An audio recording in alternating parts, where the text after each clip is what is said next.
आचार्य कल्प पंडित टोडरमल जी द्वारा रचित मोक्ष मार्ग प्रकाशक ग्रंथ अधिकार 8वां उपदेश का स्वरूप।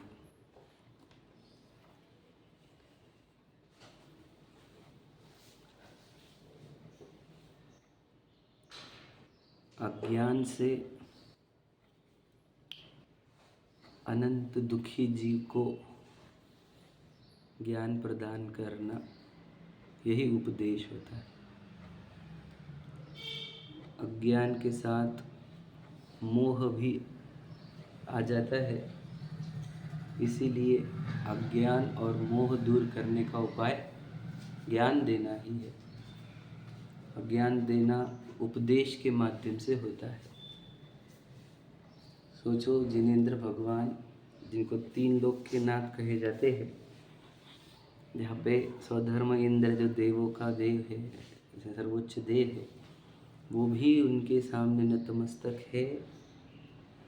और वो जो सर्वोच्च है वो देते हैं तो सिर्फ बोलो ज्ञान, समझे क्या नहीं? यानी उपदेश।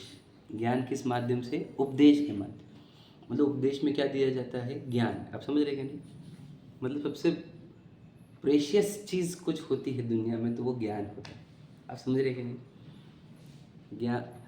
और दुखदायक चीज़ होंगी तो वो अज्ञान और मोह। समझ रहे? तो धर्म की ओर आने का उद्देश्य हमारा एक ही था, हम सब का, कि हमें ज्ञान की प्राप्ति हो, हमारे मोह का नाश हो। समझे कि नहीं? हम धर्म में आकर अज्ञान में और मोह में रह गए तो हमने धर्म का ग्रहण किया नहीं। इतना सरल अर्थ है इसका, बराबर है कि नहीं? धर्म से मोह और अज्ञान दूर हो, समझे कि नहीं? मोह और अज्ञान दूर होने पर दुख दूर होता है, क्योंकि कषाय दूर हो जाती है, कषाय का नाश हो जाता है, तो सहज ही सुख शांति उत्पन्न होती है। समझ रहे? इसलिए क्या कहा कि जिनेंद्र भगवान हमें उपदेश के माध्यम से क्या देते हैं? ज्ञान प्रदान किया जाता है। वे उपदेश ही को आचार्य मतलब गणधर जी जो है वे ग्रहण करते हैं। वे उपदेश जिनवाणी के माध्यम से हम तक आए हैं।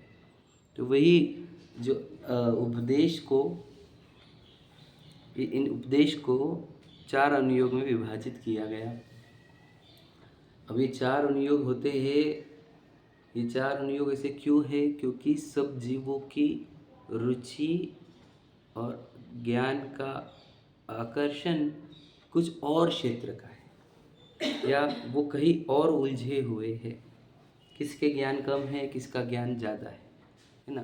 किसकी रुचि इस साइड की है, किसी की उस साइड की। ऐसा जानकर इन अनुयोगों की रचना हुई है। हमने ये पढ़ लिया है कि प्रथमानुयोग का प्रयोजन क्या है, करणानुयोग का, चरणानुयोग का, ऐसे प्रयोजन वाला पार्ट हमने पढ़ लिया। अब इनकी कथन शैली कैसी है वो यहाँ बताया जा रहा है कि कहाँ पर कथन कैसे मिलेंगे आपको।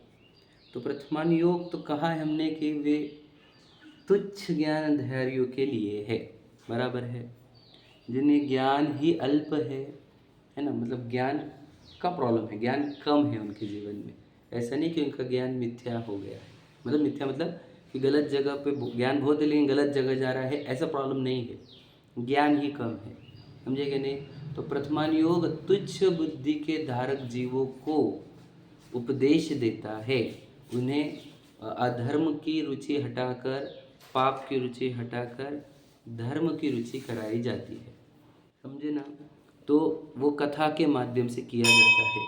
तो ये कथाओं का वर्णन कैसा होता है ये हमने पढ़ लिया कि यहाँ पर मूल उद्देश्य को बरकरार रखते हुए, देखो मूल उद्देश्य क्या है ये भी समझने की कोशिश करना। क्या है मूल उद्देश्य? मूल उद्देश्य एक ही है, वीतरागता, बस, और कुछ है ही नहीं। एक है वीतरागता। क्यों? जहाँ राग द्वेष नहीं होता वहाँ आनंद होता है, वहाँ सुख होता है। समझे कि नहीं? तो सुखी होना तो मूल जीव का प्रयोजन है, सुखी होना, और सुख होगा वीतरागता से। समझ रहे ना? तो इसलिए वीतरागता का उद्देश्य ध्यान में रखकर जो कथा रचनाकार है वे उनके प्रसंग अपने मन से लिख सकते हैं, है ना? वे वो संभाषण अपने मन से लिख सकते हैं, कोई कथा ऐड की जा सकती है, किसी का अधिक विस्तार किया जा सकता है, किसी को बहुत संक्षेप में लिखा जा सकता है, है ना, अपने शब्दों में लिखा जा सकता है। या तो समझ में आए? अब आगे और बात ले कि किसी चीज़ को मुख्य करने के लिए बाकी सब चीज़ों को गौण कर दिया जाएगा, यानी एक क्रिया को बड़ा करने के लिए, एक अंग को बड़ा करने के लिए बाकी अंग को छोटा कर दिया जाता है, या एक अंग का ही पूर्ण फल बताया जाता है। ये अपने पढ़ लिए, बराबर है ना। यहाँ पर मुख्य उपदेश जो आएंगे वो आएंगे व्यवहार के। निश्चय वचन बहुत कम होते हैं और व्यवहार वचन अधिक होते हैं, याद रखना। तो व्यवहार के वचन अधिक होते हैं का अर्थ क्या कि तो व्यवहार, देखो मोक्ष मार्ग क्या है? सम्यक दर्शन, सम्यक ज्ञान, सम्यक चरित्र, बराबर है। तो सम्यक दर्शन ज्ञान चरित्र के भी निरूपण दो प्रकार से होते हैं, निश्चय और व्यवहार। रत्नत्रय है, मोक्ष मार्ग है ये, ठीक है। तो निश्चय सम्यक दर्शन तो तत्व का श्रद्धान होना ही, कि मुझे अपनी वस्तु का श्रद्धान हो जाए, देह पराय वस्तु है ऐसा श्रद्धान हो जाए, ये निश्चय सम्यक दर्शन है। पर कथाओं में सम्यक दर्शन जब बताया जाएगा तो व्यवहार सम्यक दर्शन बताया जाएगा। व्यवहार सम्यक दर्शन क्या है कि निशंकित आदि 8 अंग का प्रकट होना, यह हजारों मतलब व्यवहार सम्यक दर्शन है, ठीक है। और उसका भी निरूपण करते हुए उसमें का एक अंग निशंकित को मुख्य करके सम्यक दर्शन बताया जा सकता है, ऐसा कहा। सम्यक ज्ञान के लिए भी निश्चय सम्यक ज्ञान क्या है? अपने को जानना, मुझे मेरा ज्ञान हो जाना, वह निश्चय सम्यक ज्ञान है। और व्यवहार से सम्यक ज्ञान क्या है? आगम का अभ्यास, समझ रहे कि नहीं? जिनागम का अभ्यास। और यहाँ पर क्या करेंगे? किसी एक अंग का अभ्यास होने पर ही उस जीव को सम्यक ज्ञानी कह दिया जाएगा। समझ में? सम्यक ज्ञान के लिए भी कैसा व्यवहार का निरूपण किया जा रहा है कि उसने एक अंग पढ़ा होगा जिनवानी का, तो उसको सम्यक ज्ञानी कह दिया, कहाँ कथाओं में आ सकता है। तो सम्यक चरित्र के लिए भी ऐसे ही किया।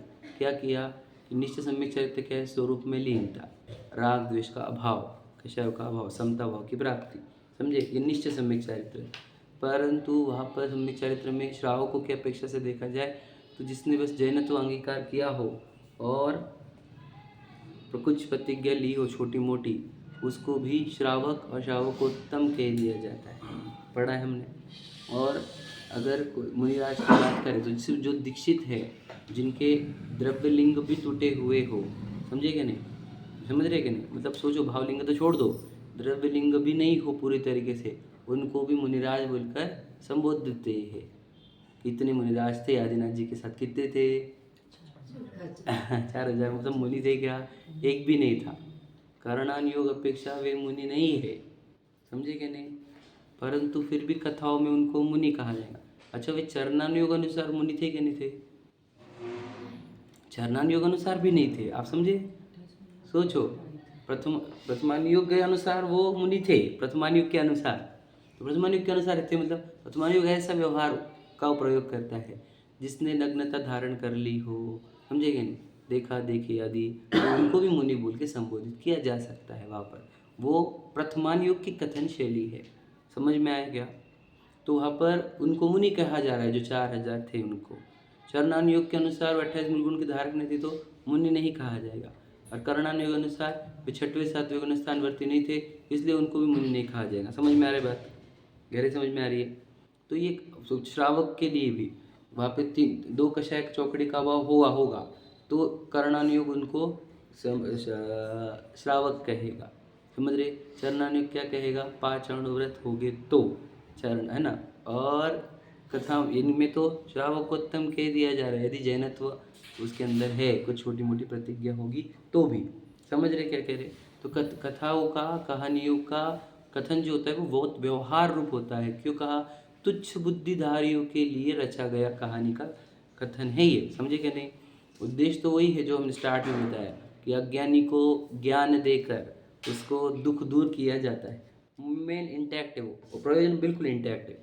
अब आगे जो कल बताई थी बात वो इम्पोर्टेंट थी कि कभी कभी धर्म बुद्धि को मुख्य रखकर कोई अयोग्य कार्य भी प्रशंसा की जाती है, समझे कि नहीं? बहुत इम्पोर्टेंट है, समझे कि नहीं? किसी एक धर्म बुद्धि को अगर मुख्य रख कर किसी अयोग्य कार्य की भी प्रशंसा की जाती है, तो ये कैसे कहा? 2 केस में बताया। एक तो विष्णु कुमार जी ने, है ना, वात्सल्य अंग को मुख्य करने के लिए उनकी दीक्षा छेद को भी प्रशंसा की गई। समझ में? पहली बात तो ये क्यों की गई? वात्सल्य के मुख्य कारण था इस अपेक्षा से। समझे? तो अयोग्य कार्य है क्योंकि सबको तो ये अनुकरण करने योग्य नहीं है, ऐसा लिखा हुआ है, वो हम कल पढ़ चुके, इसे मैं रिपीट नहीं कर रहा हूँ। अब और आगे कहा कि वो एक ग्वाले ने, है ना, गोपाल बेचारा, उसने वनराज को ठंड ना बजे इसके लिए अग्नि लगा दी चारों ओर। तो सब अब कोई ये प्रसंग का उदाहरण लेकर अब उस ग्वाले की प्रशंसा की गई। समझे क्या? मुनराज स्वयं उपसर्ग परिचय सहन करते हैं, उसने जो कार्य किया वो अयोग्य है। समझे कि नहीं? मुनराज के लिए ऐसी व्यवस्था करना, क्योंकि उनको इतनी व्यवस्था की आवश्यकता होती तो वो दीक्षा ही क्यों लेते? विचार करो, उनको अगर इतनी ही अब समझ रहे कि नहीं व्यवस्था की आवश्यकता, तो दीक्षा के लिए घर में तो उनको सब फैसिलिटीज़ है ना, समझ रहे? सब अमीर घर से आए थे, है ना, तो वो तो फिर तो फैसिलिटीज़ तो थी, फिर क्यों? तो उन्होंने दीक्षा मतलब उन्होंने फैसिलिटीज़ छोड़ी है, त्यागी है, क्योंकि वे तपस्या करना चाहते हैं। समझ रहे कि नहीं? तो कार्य अयोग्य हुआ है उस ग्वाले के माध्यम से, फिर भी उस ग्वाले की प्रशंसा की जा रही है। क्यों की जा रही है बताओ? क्योंकि वह धर्म बुद्धि का धारक था, उसकी बुद्धि धर्म की थी। समझे कि नहीं? उसकी भावना ये थी धर्म। समझे कि नहीं? उसको समझ, वो ज्ञान बहुत कम था उसको, तो फिर भी उसकी प्रशंसा की। तो इस बात का छल ग्रहण करके कोई यमनराज के लिए फैसिलिटीज़ देना चालू कर दे, और ये देखो कहानियों में लिखा है, जिनवानी में लिखा है, तुम समझ नहीं रहे हो। कहानी किसके लिए? तुच्छ बुद्धियों के धारक जीवों के लिए लिखी जाती है। समझे कि नहीं? वहाँ पर हमारा उद्देश्य था कि उसको गुरु के प्रति कितना सम्मान हुआ ये बताना था। तूने क्या करा? सम्मान के चक्कर में तूने तो बर्बाद कर दिया, मुनित्व ही बर्बाद कर दिया, है ना, उनकी मूल मुनि दीक्षा ही नष्ट कर दी। क्योंकि मैंने बताया था वे षटका अहिंसा महाव्रती है, तो अहिंसा महाव्रतियों को षटकाय जीव न हननते, षटकाय जीवों की हिंसा किंचित भी अलाउड नहीं होती है, किंचित भी। समझे कि नहीं? तो उनके जब किंचित भी हिंसा अलाउड नहीं है, तो वायु का एक आदि जो आजकल प्रयोग हो रहे वे संभव ही नहीं है। परंतु पुराने दृष्टांत देखो, मैंने क्या बताया, शिथिलाचार जितना पुष्ट होता है वो कहानियों की किताब के रेफरेंसेस दे दे कर ही होता है। ये बात याद रखना। वे हमेशा कहानी किताब उठाते हैं और बोलते देखो इसमें भी तो ऐसा है। अब वो मुझे उसमें से कुछ चीज़ें उठाकर यहाँ पर बोलनी है जो अभी अपन पढ़ेंगे। क्या होता है बहुत बड़ी इम्पोर्ट, अब देखो ये बराबर है, बराबर है। हम कहानी के ऊपर प्रश्न चिन्ह नहीं उठा रहे, समझे नहीं तुम? जो शिथिलाचार करते हैं वो कहानी का उदाहरण लेके, तो वे वो क्या करते हैं? उसका अंश पकड़ते हैं। तो उन्होंने पूरा पढ़ के ध्यान में लेना चाहिए, क्योंकि राग का पोषण है तो जिन्होंने तो ये अब समझे नहीं तुम? देखो ध्यान में लेना चाहिए तो फिर तुच्छ बुद्धि बोलती ही नहीं। हाँ, तुच्छ बुद्धि बोलते ही नहीं फिर हम उनको वो समझे नहीं ना इस बात को। समझे कि नहीं? देखो मैं आपको बहुत आगे एक पैराग्राफ में समझाऊंगा मैं आपको, मुझे कहना बहुत है आज, इम्पोर्टेंट बातें बोलनी है बहुत सारी, है ना, जितने समझा पाओ। देखो तो अपन 274 पेज पर आए, ठीक है?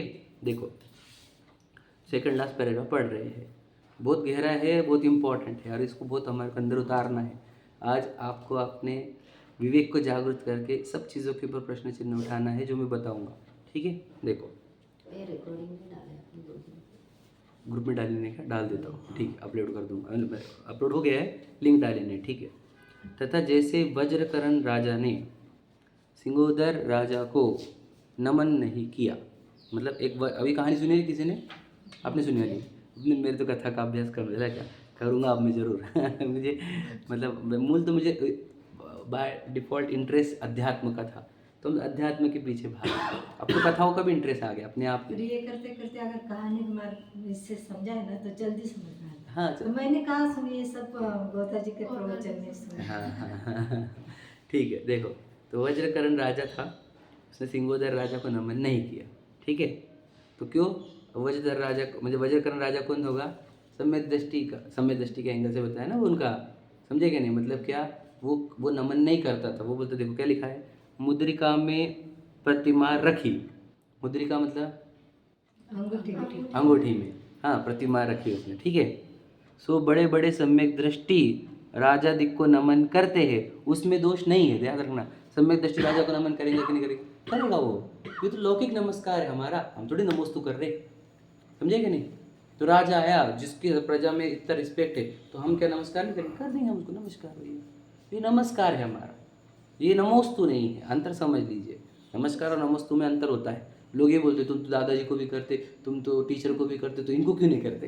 प्रश्न उठाते नहीं ये भैया, हम वहाँ पे नमस्कार करते, नमोस्तु नहीं करते। यहाँ पे तुम नमोस्तु करने को बोल रहे हो, समझे क्या? अभिवादन में आ गया। हाँ, नमस्कार करना मतलब अभिवादन आया, बिल्कुल इसको सादी भाषा में अभिवादन बोलेंगे।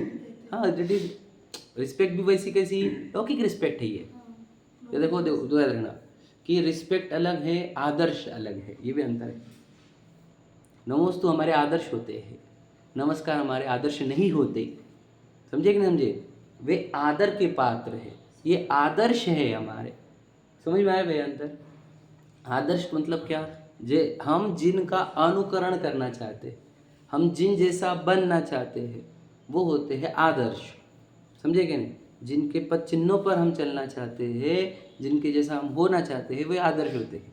तो आदर्श को हम नमोस्तु कहते हैं, याद रखना मेरी बात, है ना? उनको अभिवादन हमारा कैसा है? नमोस्तु वाला है, समझे कि नहीं? और हमारा इनके लिए ये जो है बाकी सबके लिए हमारा साधारण अभिवादन नमस्कार कह सकते हैं हम, ठीक है? तो सम्यक दृष्टि भी, बड़े बड़े सम्यक दृष्टि राजाधिक को नमन करते हैं, उसमें दोष नहीं है। तथा मुद्रिका में प्रतिमा रखने में अविनय होती है, समझ रहे कि नहीं? तुम्हें भैया तुम तो टॉयलेट जाओगे, तुम दूसरे कार्य विचार खोटे आदि आदि, समझे कि नहीं? वो वाले एंगल से यथावत विधि से ऐसी प्रतिमा नहीं होती, समझे कि नहीं?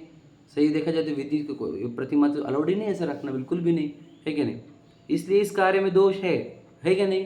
कि अंगूठी में उसने प्रतिमा रख ली और उसको नमस्कार किया, राजा को बताया नहीं, मतलब इस टाइप से किया ना भाई। इंसिडेंट समझ में आया तुम्हारे को? क्या इंसिडेंट है वो, ठीक है?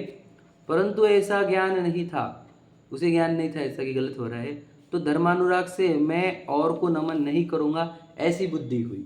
मतलब उससे ये समझ में, उसके हमने किस बात की प्रशंसा करी कि उसको भगवान जी की इतनी महिमा आई कि वो किसी और को हाथ सामने जोड़ना ही नहीं चाहता। तो हमारा उद्देश्य क्या था बताने का? कि सोचो उसको भगवान की महिमा कितनी आई, यानी वो दुनिया में किसी के सामने हाथ नहीं जोड़ने वाला है, ये हमारे को बताना था। और राजा का इंसिडेंट तो छोटी बात थी, क्या समझे? अंगूठी भी बताने का उद्देश्य हमारा ये नहीं था कि तू सुनकर तू अंगूठी में रखने लग जाए। मैं आपको बताऊँ, देखो कथाकार ने, मैं आपको बताऊँ ऐसा भी पॉसिबिलिटी समझना, सुनना ध्यान से, कि ऐसे इंसिडेंट हुआ ही नहीं हो दुनिया में, ऐसी भी पॉसिबिलिटी है। मैं नहीं बोल रहा हूँ कि नहीं, बिल्कुल नहीं हुआ होगा, हुआ भी होगा, नहीं भी हुआ होगा। फिर ये कहानी ऐसी क्यों रची गई? हमारे को ये बताना था कि जिसको जिनेंद्र भगवान की महिमा आई है वो कहीं और झुकता ही नहीं, समझे कि नहीं? ये आचार्यों ने कथा रची है, ये सत्य महाव्रती, तो इन्होंने गलत लिखा कि नहीं गलत लिखा? इंसिडेंट नहीं हुआ तो भी लिखा होगा, तो क्या गलत लिखा? विचार करो आप, समझे कि नहीं? और हम तो ये बोल रहे हैं इंसिडेंट हुआ भी होगा, 99% तो चांसेस है। ऐसे विचार तो अपने को भी आते हैं ना। हाँ, हाँ। जैसे महाराज को ये करना है तो जिन्होंने रख देंगे अपन। अरे ऐसा बोलो तो बिल्कुल अपने बोलो को- मत, ये सब बातें। नहीं, ऐसा बोल रहे हैं कि ऐसे विचार तो अपने को भी आते हैं। हाँ ठीक है, समझ में आ गया। पर ऐसा इससे छल ग्रहण हो जाएगा, कोई और छल ग्रहण करने लग जाए, है कि नहीं? फिर हम तो यहाँ पे रखेंगे फिर चलेंगे, हम मस्त करते सब तरफ, तो नहीं चलेगा वैसा।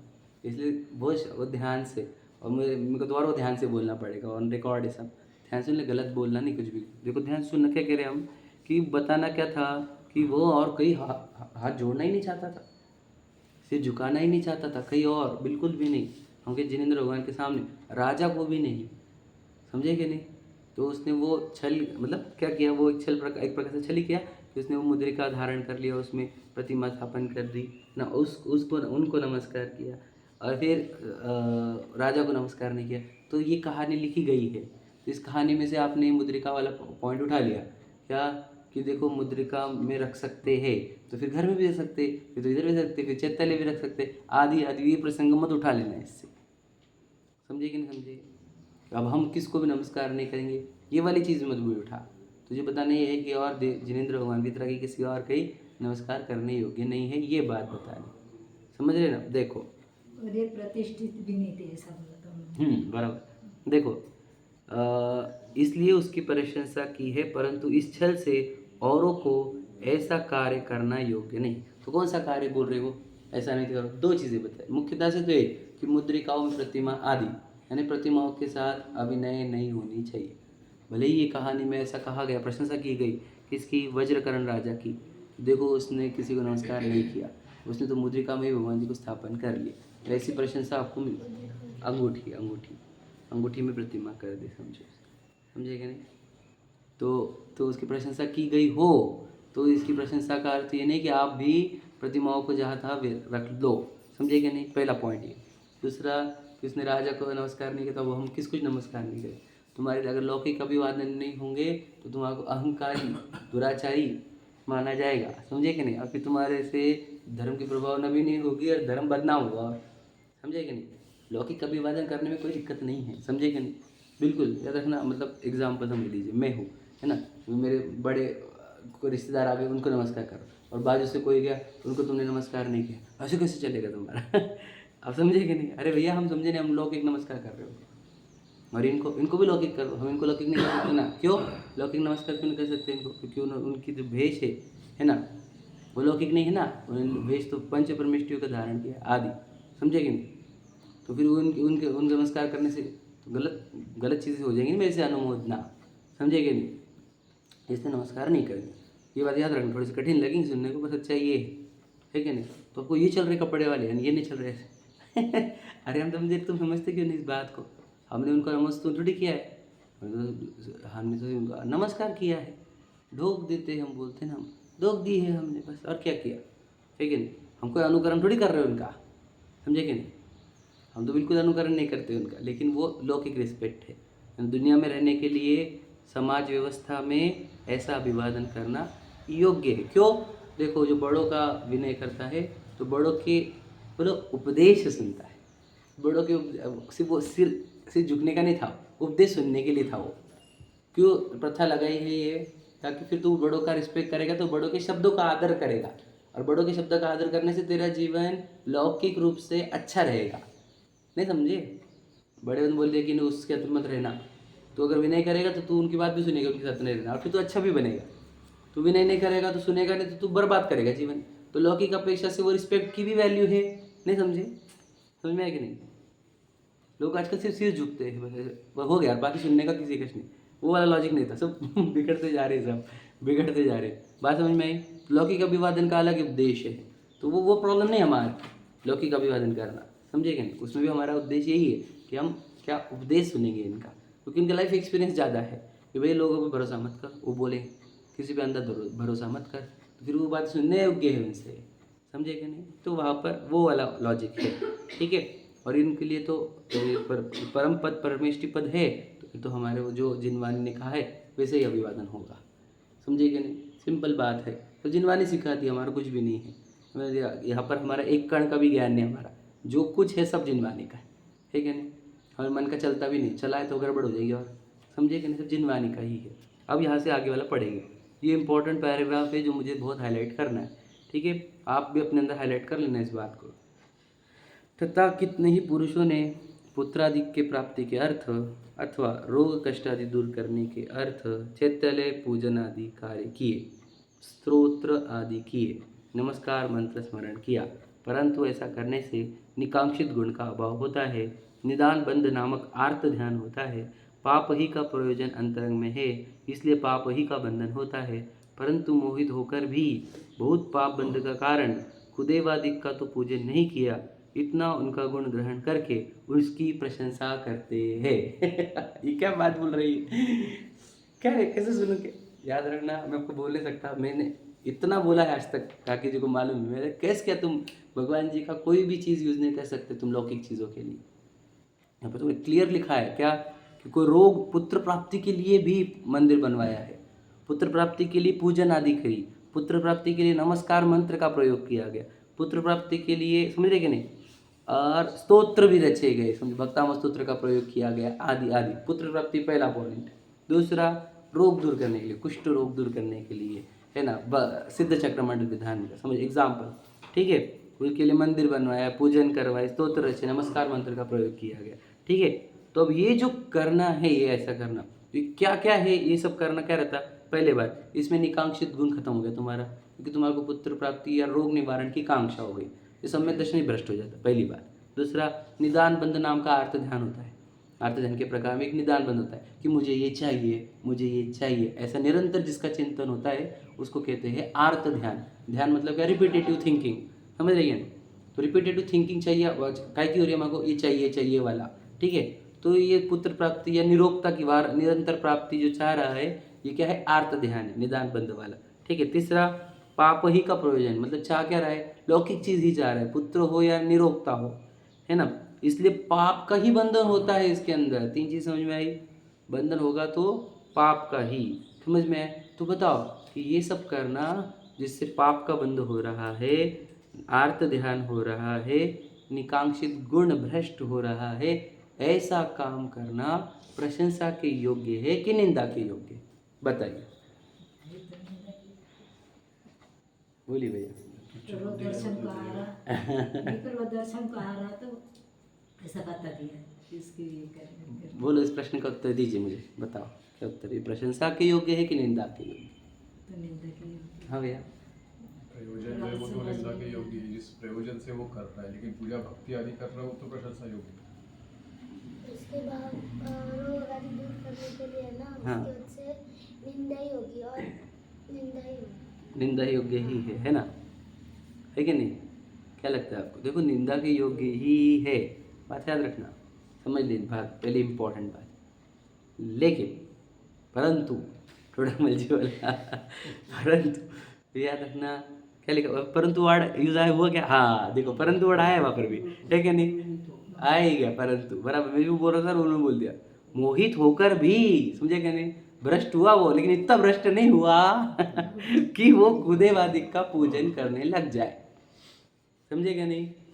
इसलिए उसकी भी प्रशंसा करेंगे कि वाह वाह वाह, तूने जिन मंदिर में जाकर पूजन करी, पुत्र प्राप्ति के लिए तेरी प्रशंसा की जाएगी। कैसी बातें कर रहे हैं आप? भगवान महावीर के सामने पुत्र प्राप्ति की इच्छा चल रही है मतलब बात समझ नहीं रही थी। समझाता हूँ। ये मुद्दे पे मुझे बोला मेरे को बहुत फोकस करना है, ये बात ध्यान से सुनना क्या क्या बोल रहे हैं। देखो, आज से 25-50 साल पीछे जाओ, समझे कि नहीं? 50 साल के पीछे, मतलब तो मैं जो मान के चला कि 2024 चल रहा है ना, 1950 के पीछे जाओ आप, तो आपको 90% पब्लिक जो थी वे अनएजुकेटेड थी, बराबर है। कोई सिस्टमेटिक स्कूलिंग वगैरह चक्कर नहीं था। 100 साल पीछे चल जाओ, मैंने समझ रहे? समझ लो सब कब से, आदिनाथ जी से लेकर 100-150 साल पहले तक सिस्टमेटिक एजुकेशन वगैरह नहीं था कुछ। तो सभी लोग अज्ञान रूप थे, मिथ्या रूप थे, अज्ञान, बहुत ज्ञान कम था उनका, और भोले भोले प्रवृत्ति के शांत अच्छे लोग थे वो, हमें नहीं कह रहे, समझ रहे क्या नहीं? पर ज्ञान कम था उन लोगों को, ध्यान से लेना। अब क्या होता था, मेनली तो बिजनेस कौन से थे? एग्रीकल्चरल टाइप के ही थे, बराबर है। तो उनके समझो कोई भी एग्रीकल्चरल इवेंट पर कोई नुकसान आए, समझो कुछ मतलब तूफान आ गया, बहुत बारिश गिर गई, तो वे डरते बहुत थे, समझो कभी अटैक हो जाता था एनिमल्स का, सांप वगैरह का, आदि आदि, ठीक है।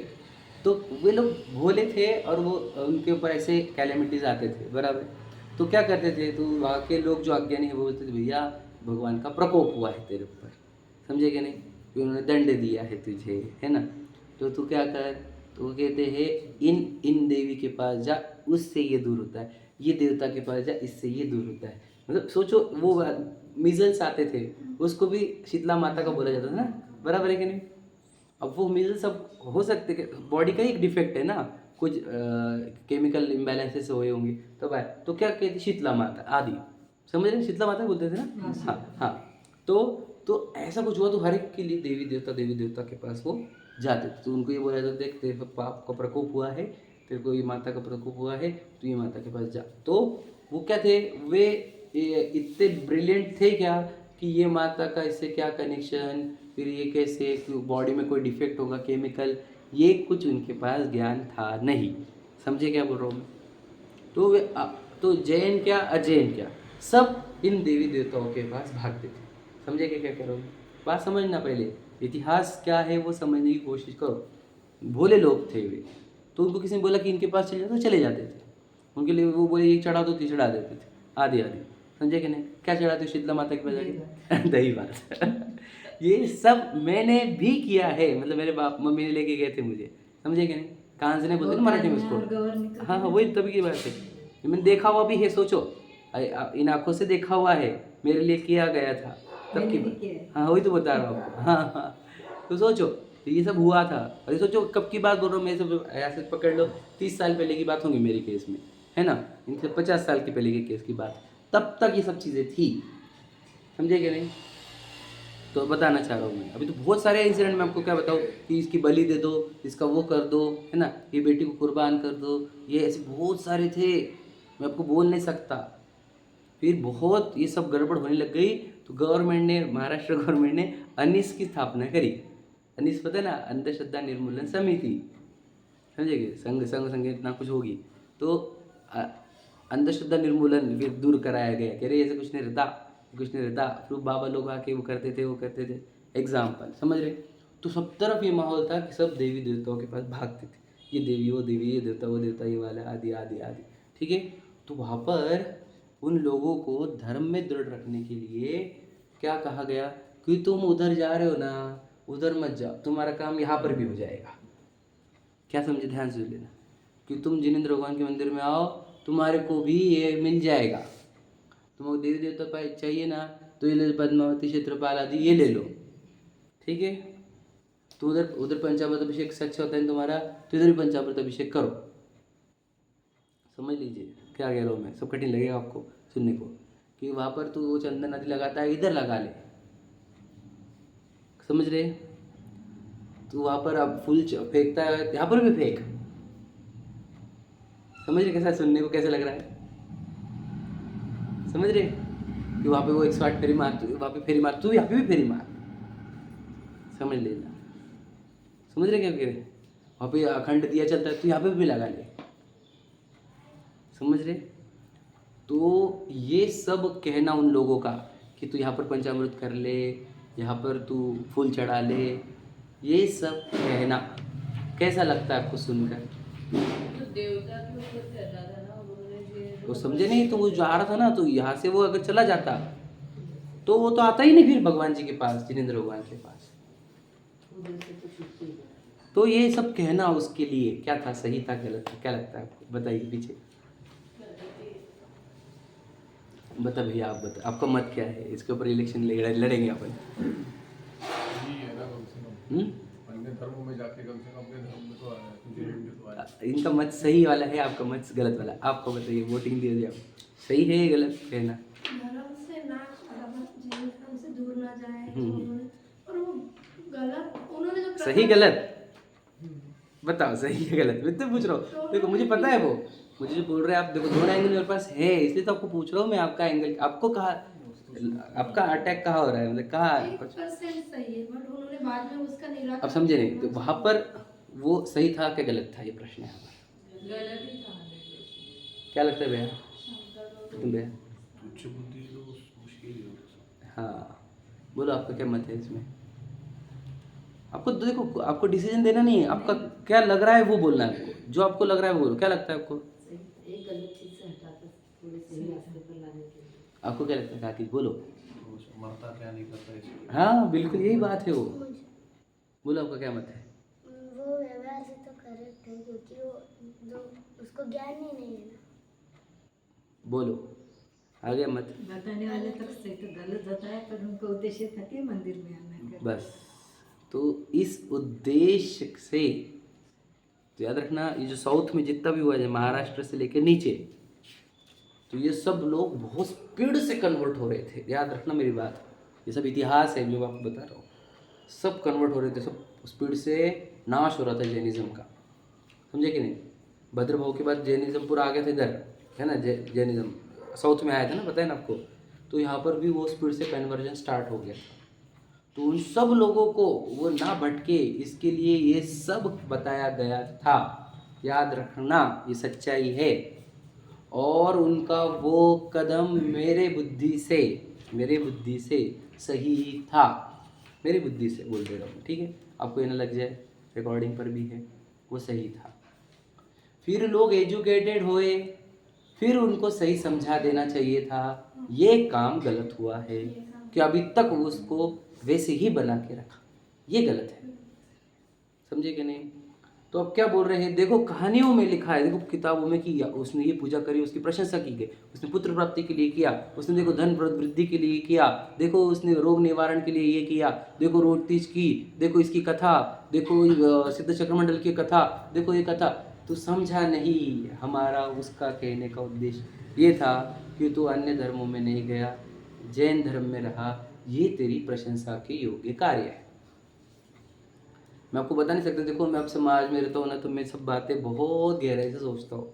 मेरे कुछ ऐसे मित्र हैं जो हिस्ट्री पढ़ रहे हैं जैनिज़्म की, वो मुझे बताते थे हिस्टोरिकल पॉइंट्स, समझे कि नहीं। तो मैं बहुत वाइड सोच, मतलब बहुत अपने आप ही गिफ्ट हो गया कि सब तरफ वाइड एंगल आ रहे हैं सब सोचने के, ठीक है। तो उसमें से देखा हूँ मैंने सब बातें। एक मुझे मित्र बोला जो स्वाध्याय में अभी भी जुड़ा मेरे से, वो बोलता है कि हम इतना तो हमारे पर कृपा हुई ना कि हम जैनिज़्म में बने रहे, यहाँ तक हम मंदिर तक आ गए, ये तो उन्होंने अच्छा किया ना हमारे लिए। अब ठीक है, हमारे को समझ में आ रहा है कि ये सब अध्यात्म के लिए है, लेकिन इतना तो उपकार हुआ ना कि हम बने रहे यहाँ तक।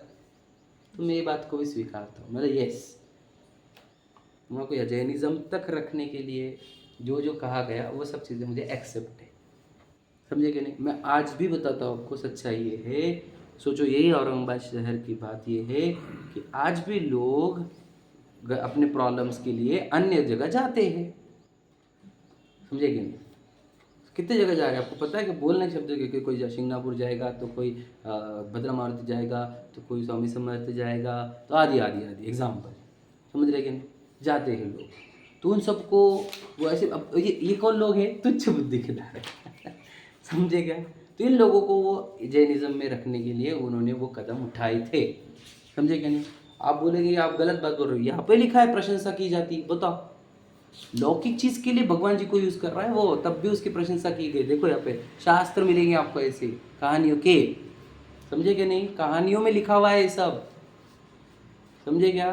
फिर कहानियों में ही याद रखना है, कहानी की किताब में फिर वो पंचामृत का भी मिलेगा आपको, कहानियों में पुष्प वृष्टि का भी मिलेगा, कहानियों की किताब में ही तुम्हारे को पूरे विस्पंद की मान्यता वाली चीज़ें, देवी देवता भी मिलेगी, यक्ष यक्षिणी की बातें मिलेगी, ये सब कहानियों की किताब में आपको मिलेगी। आपको वो ही बताया जाएगा कि देखो इस कहानी में मतलब क्या, ये पुराण में देखो सब लिखा हुआ है, किसने पुत्र प्राप्ति के लिए किया, धन प्राप्ति के लिए किया, देखो यक्ष यक्षिणी की बात की, देखो पंचामृत की, देखो पुष्प वृष्टि करी, देखो ये करे कर। तो आप पढ़कर आपको लगेगा यार इतने पुराने शास्त्र में जब लिखा गया है तो यार ये ही पुराना है, क्या समझे,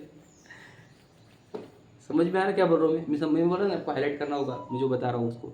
तो ये सब पुराने कहानी की किताब में ही मिलेगा आपको, पहली बात वैसा है कि नहीं। उनके पास और कोई दूसरा शास्त्र बताओ, बोलना आचार्य कुंदका या आदि आदि, तो ये कहानी की किताब में मिलेगा मेनली। पहला पॉइंट समझ में आया। अब और बताता हूँ मैं, कहानी की किताब में भी मुख्य कर्ता जो आपको मिलेंगे वो श्वेतांबर गुरु ही है, बहुत सारे, समझे कि नहीं। 99% जो पुराण कथा है उसके कर्ता श्वेतांबर आचार्य है, देख लेना, सचिन जी ने बताया था वो मुख्य प्रकाशक कुछ विशेष में बताया था नहीं बात, समझे कि नहीं। तो उनकी ही रचना है वो, ठीक है। तो कहना क्या है कि फिर वहाँ पर वो कथा में वो चीज़ें डाल करके लोगों को जैनिज़्म में इंटैक्ट रखना था। तो भाई उसने देखो दूसरी तरफ नहीं गया, यहाँ ही रहा ना, उसको पुत्र प्राप्ति चाहिए थी, पुत्र प्राप्ति के लिए दूसरी तरफ भागता था, उसके जगह न भागते हुए उसने यहाँ की पूजन करी तो उसकी प्रशंसा की कर गई। तो इससे क्या हुआ, लोगों ने लौकिक सिद्धि के लिए तो भगवान जी को याद किया, तो वो जैनिज़्म में बने रहे, ये उनका उपकार है और इसकी प्रशंसा भी की गई शास्त्रों में। तो आपको इस बात से ये समझना होगा कि वो जो लिखी हुई कहानी की किताबें हैं वो तुच्छ बुद्धि के धारकों के लिए है, उनको जैसे तैसे जैनिज़्म में इंटैक्ट रखने के लिए वो लिखा गया है, वो कोई आदर्श कथन नहीं है, समझे क्या नहीं। मूल आमनाय में भगवान जी की प्रतिमा को प्रक्षालित करने के लिए क्यों चाहिए बाकी की मटेरियल, पानी तो बस हो गया ना। फिर भी ये सब क्यों हुआ, वहाँ पर वो नीडेड थी, क्योंकि बाहर सब होता था तामझाम, यहाँ पर तामझाम होता नहीं, समझे कि नहीं। तो फिर यहाँ पर उन लोगों को खाली खाली लगता था, क्या निस्ता ऐसा, तो कर भाई तू भी यहाँ पर, समझे कि नहीं। आप समझो ये सब, ये मैं तुमको बोला ये साइकोलॉजी के सिवा और कुछ भी नहीं है।